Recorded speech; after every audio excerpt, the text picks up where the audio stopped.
Você já parou para pensar em por que tantas culturas, de tempos e lugares tão diferentes, acreditaram e ainda acreditam que existe algo a mais dentro da gente?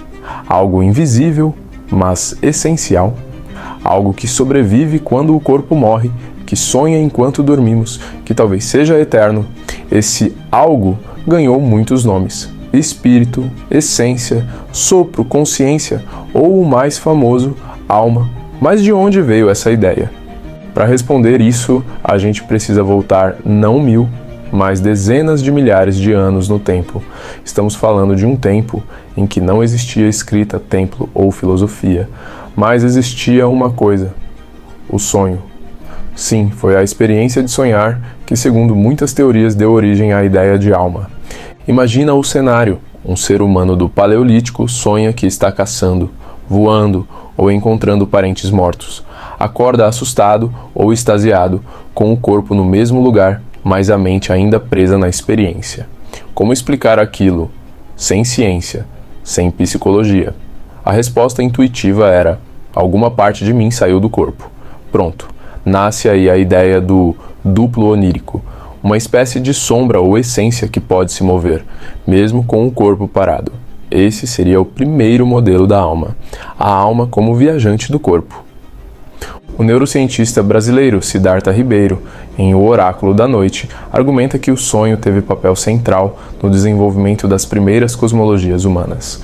Segundo ele, a ideia de que existe uma dimensão invisível, acessada pelo sono, moldou não só religiões, mas também a estrutura do pensamento humano. Quem também reforça isso, de forma filosófica, é Friedrich Nietzsche. Ele afirmava que foi o sonho que nos fez conceber a ideia de uma realidade além da realidade. No sonho, temos sensações reais de dor, medo, prazer. Então, por que não pensar que existe uma vida invisível acontecendo em paralelo à física? Segundo Nietzsche, sem o sonho, a metafísica sequer teria nascido. Ele acreditava que as religiões, os deuses e até a moral começaram a se formar a partir da dualidade que o sonho proporciona. Esse mesmo raciocínio foi abordado de outra forma por Emil Durkheim, um dos fundadores da sociologia moderna. Estudando as religiões tribais, especialmente entre aborígenes da Austrália, Durkheim observou que o sonho não era visto como fantasia, mas como um acontecimento espiritual real. Se um membro da tribo sonhava com alguém distante, era interpretado como uma visita entre almas. Essa ideia era essencial para explicar não só encontros e sentimentos, mas também doenças, mortes e presságios. Era um sistema simbólico altamente funcional, em sociedades onde tudo, do clima à caça, dependia de harmonia com o invisível. Assim, a alma também virou instrumento de mediação com o mundo. Agora entra uma proposta ousada: a do psicólogo Julian Jaynes, autor de The Origin of Consciousness in the Breakdown of the Bicameral Mind. Ele sugeria que a mente humana antiga não funcionava como a nossa hoje. Segundo ele, as pessoas literalmente ouviam vozes internas, comandos mentais, e interpretavam isso como se fossem deuses ou espíritos. Essas vozes vinham da parte do cérebro que hoje chamamos de hemisfério direito, e eram ouvidas pelo esquerdo como entidades externas. Jaynes via o surgimento da alma como parte de um processo de transição mental, quando o ser humano começou a interpretar a própria voz interior como um outro ser, um espírito, uma divindade, uma consciência independente. E assim, a alma foi tomando forma como uma entidade que coexiste com o eu físico, mas fala de fora.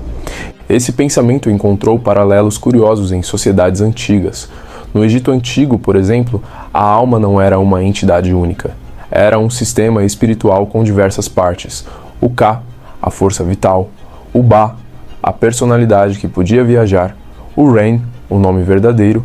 E até o Shelt, a sombra, que acompanhava a pessoa. A alma egípcia precisava ser cuidadosamente preparada para a vida após a morte. Isso explica as pirâmides, as múmias, os rituais elaborados. Tudo era parte de um cuidado pós-vida. No centro da África, entre o povo Fang, a coisa também era plural. Eles acreditavam que cada pessoa tinha 4 almas diferentes, cada uma com função espiritual distinta. Uma delas saía nos sonhos, outra permanecia no corpo. outra se conectava com os ancestrais, outra podia reencarnar. Essa estrutura não era invenção por capricho. Refletia uma lógica vivida em que a alma era múltipla, relacional e cíclica. Nos povos indígenas da América do Sul, como os do Alto Xingu ou os Yanomami, a alma está profundamente ligada à perspectiva. Isso foi estudado por Eduardo Viveiros de Castro, que criou o conceito de perspectivismo ameríndio. Nessa visão, o que torna alguém ou algo pessoa é o ponto de vista. Ou seja, animais, plantas e espíritos têm alma porque têm perspectiva própria. Para um jaguar, um humano pode parecer um porco, porque cada ser vê o mundo à sua maneira. Essa ideia vai além do corpo físico. A alma não é um objeto interno, mas sim a consciência ativa, o ponto de vista. Em rituais, o xamã pode assumir a alma de outro ser, um animal, uma árvore, até uma estrela. Isso não é fantasia, é cosmologia vivida. A alma é uma forma de acessar outras realidades.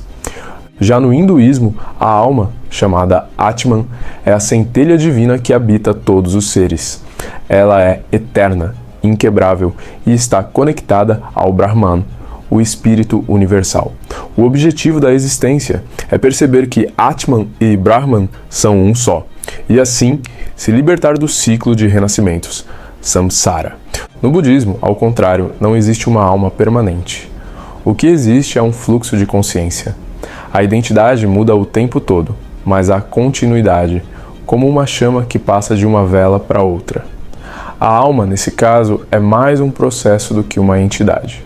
Ainda assim, há algo que transmigra, que se transforma. No Ocidente, o cristianismo consolidou a ideia de alma como única, imortal e julgável. Santo Agostinho, influenciado por Platão, via a alma como a verdadeira morada de Deus em nós. Tomás de Aquino, inspirado por Aristóteles, tratava a alma como a forma do corpo, aquilo que dá a vida e também é responsável pela razão e pela fé. Essa ideia moldou toda a teologia cristã e, com o tempo, influenciou até a ciência e a moral ocidental. A alma passou a ser o que nos define como humanos e o que será julgado no fim dos tempos. Hoje mesmo, com o avanço da ciência, a alma continua presente em muitas teorias. A mais ousada, talvez, seja a da OR, de Roger Penrose e Stuart Hameroff, que propõe que a consciência é um fenômeno quântico. Segundo eles, existe algo além da neuroquímica, algo que poderia, inclusive, sobreviver à morte do corpo. Outra linha é o panpsiquismo, que afirma que toda a matéria tem algum nível de consciência, desde átomos até estrelas. Nesse caso, a alma seria uma propriedade básica do universo, como a gravidade. No fim das contas, o que a gente chama de alma foi, ao longo da história, muitas coisas. Um viajante dos sonhos, um reflexo interior, uma centelha divina, um ponto de vista, uma estrutura social, uma hipótese científica. E talvez isso explique por que ela nunca sumiu. Porque a alma não precisa ser uma coisa só. Ela pode ser tudo aquilo que nos faz perguntar: o que é que vive em mim, além de mim? E aí? Você acredita que tem alma? Que ela continua depois da morte? Que ela é só uma criação poética? Ou uma verdade que a gente ainda não entendeu completamente? Comenta aqui embaixo.